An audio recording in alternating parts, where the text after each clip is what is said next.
Thank you, Mr. Speaker. Mr. Speaker, I'd like to take this opportunity to debate into supply about why we are going into supply.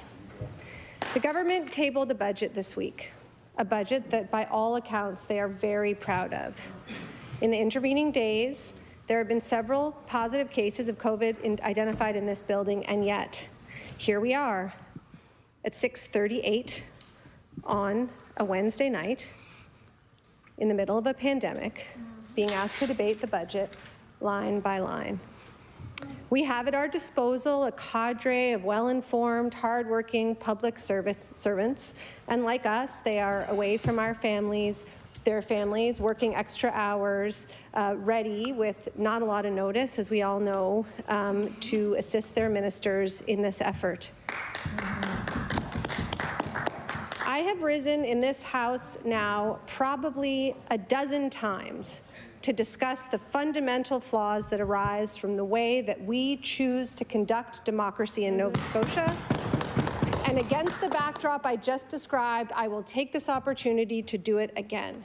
And to start, I will point out that we are, for the first time in the memory of most people in this House, moving into this debate in supply without the agreement of the House. So both of the House leaders have asked that this debate be postponed and have been told that that is not going to happen.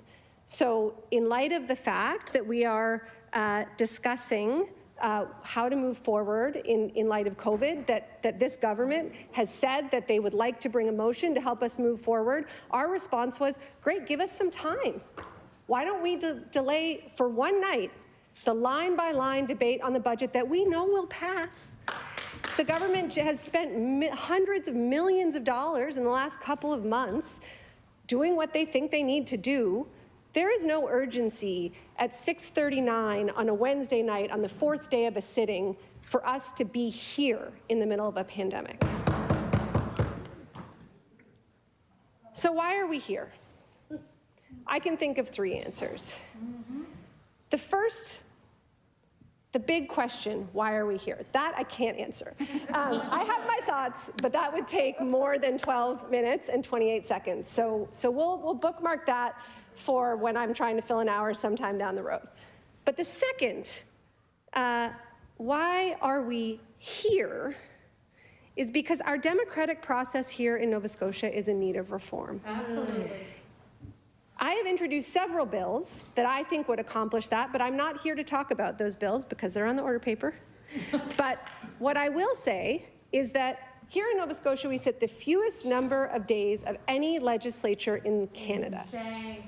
We have no legislative calendar. We never know when we're going to sit. We never know how long we're going to sit. Fun fact, there used to be that we have sitting hours for, I'll just remind the government, we have sitting hours in the House of Assembly rules. We sit from 1 to 6 on Tuesday, on Thursday. We sit from 1 to 5:30 on Wednesday with 30 minutes provided for late debate.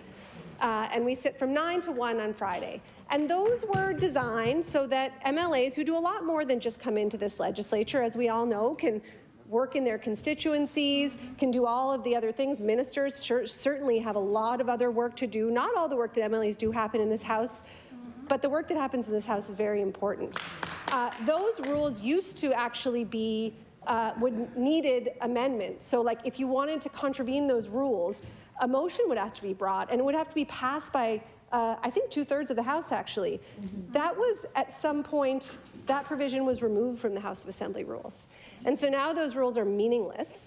And we saw, before we even sat, the hours called for this week were to 10 o'clock, 11 o'clock, and now we're here till 11:59 tomorrow, in the middle of a global pandemic, when the government says they want to address it. That is ridiculous. There may certainly be times when we need to be here late into the night. We all know this job is demanding, but the idea that in the first 4 days of a legislative sitting, we need to be here at 6:42 at night going line by line through the budget with public servants who probably don't even want to be in this building with COVID is absurd.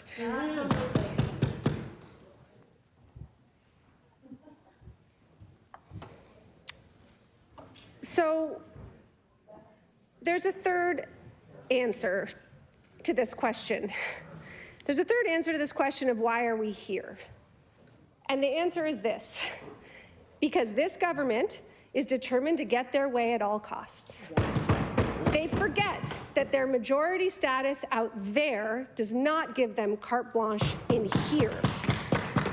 They say they want us to move to a hybrid format, but they won't engage with us to get there. So what do?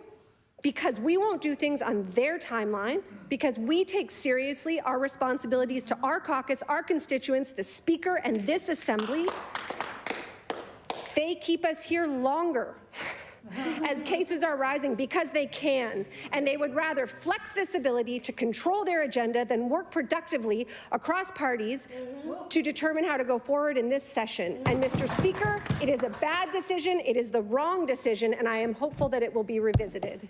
Thank you.